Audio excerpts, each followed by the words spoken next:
this evening I'm just going to have a quick chat about gloves, something that us mountain bikers always manage to accumulate a ridiculous amount of. So I'll just go through my oldest set of gloves up to the current pair that I use a lot at the moment. Oldest ones I have very much back up these days are the Alpinestyle Gravities.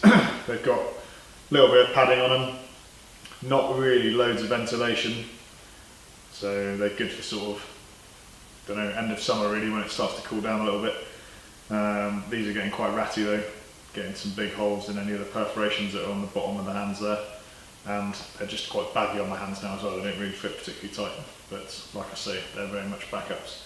The replacements I bought for those are the 661 Rage. These are the 2015 model. I think I've probably got them in some sort of clearance thing for like a £5 or tenner or something like that. So I didn't really pay a lot of money for them, and they were right, to be fair. When I did get them, I thought they were quite small to start with, but yeah, eventually they stretched out over time, and they fit quite well now. So nice and snug, not too snug. Get a little bit of knuckle protection on there, reasonably well vented across the top of your hand. Fingers are a little bit thicker. No padding on these, but don't really need it. You know, if you get the right set of grips, you're alright. It's just there to sort of give you a bit of extra friction on there, on those grips. Make sure you can keep hold of your handlebars and your brakes and stuff, and they don't slip and slide. On the braking fingers here, they've got a little bit of some sort of rubber compound on there to give you a bit more grip. These are perforated all the way through the palms of the hands, and they've got quite a lot of ventilation here. If I stretch that out, you can probably just about see through to my hand. Yeah, they're good. Articulated bits here on the knuckles to help you stretch and grip your hand on there like that. Yeah, pretty good pair of gloves really. Happy with these. Use them in sort of all sorts of conditions until it starts to get too cold or too hot really. My winter gloves are these POC windbreakers. These are 2016 model. This is the first pair of gloves I got that's just the slip-on ones. So they've got no Velcro on there or anything like that. But these are awesome. In the winter they're so good. They're called windbreakers for a reason, because obviously they've got windproofing in there. So your hands don't really get cold on long distance and things like that. Normally in the winter, if you've got like no gloves on, which means you're extremely hardcore, or you've got a normal pair of gloves on, and if they get wet or anything like that, your hands just end up being so cold, and it's hard to get any sort of motion in there, and you start to get like serious claw hand, and it's pretty horrible. Whereas these are absolutely perfect. I went up to Bike Park Wales in January, absolutely pissed out all afternoon. It was pretty cold, and these kept my hands dry and warm. So yeah, absolutely perfect really. They are good. Definitely highly recommend them for winter riding. Really good sizing. Yeah, fit extremely well. Again, not really any padding on the bottom, but not vented, obviously for winter use. Again, they've got like this rubber compound on the first two fingers, just to give you extra grip on your brakes.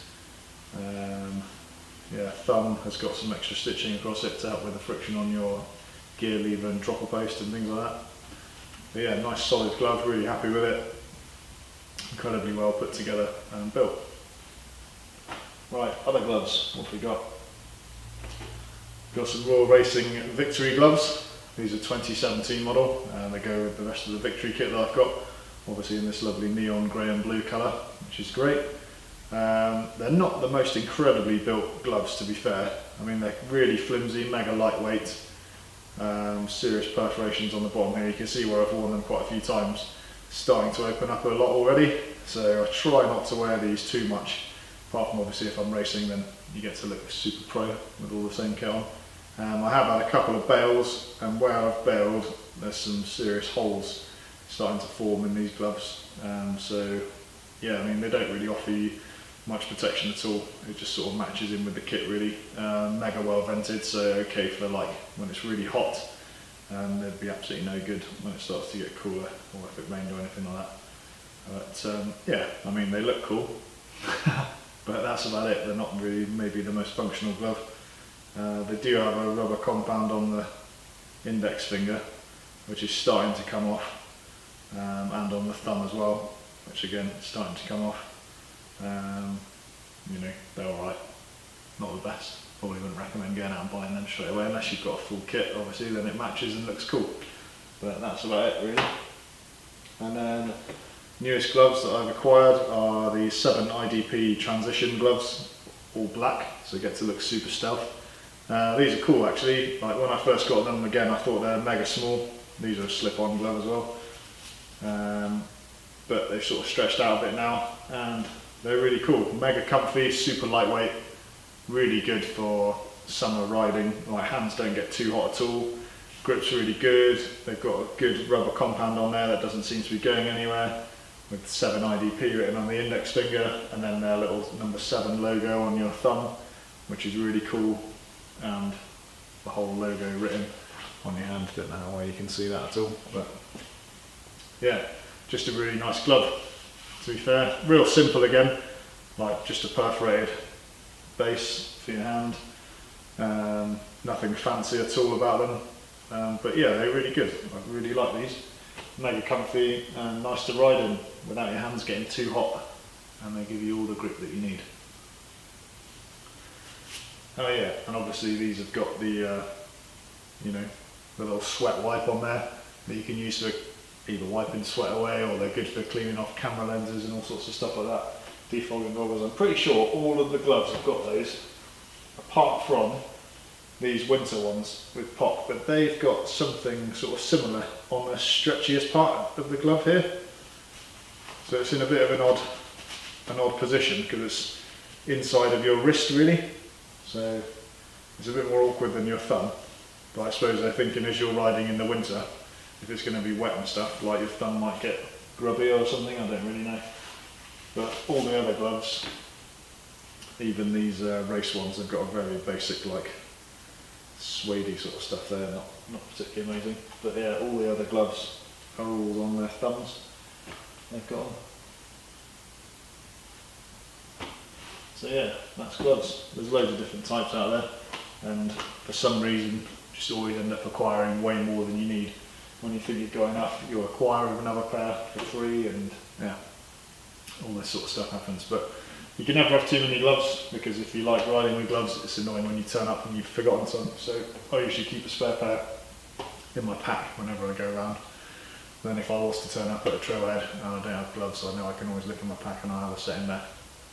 So hopefully I'll never forget to keep putting them in there, because that would be annoying. Next things I'm going to talk about in some other videos are these bad boys, the 510 free rides, which I've had for about a year now, and I think they are flipping incredible pair of shoes. But I'll go into more detail in another video. And just changed my lid, so I've got the 7 IDP M2 helmet, which is pretty cool. Once I've worn that on a few more rides, I will let you guys know what I feel about this helmet and what I like about it, what I don't like about it. There might not be anything I don't like about it, but yeah, it is all good in the hood. Thanks very much for watching. It'd be incredible if you could like and subscribe, that'd be great. And yeah, hopefully you found that somewhat useful. Cheers guys, thanks very much.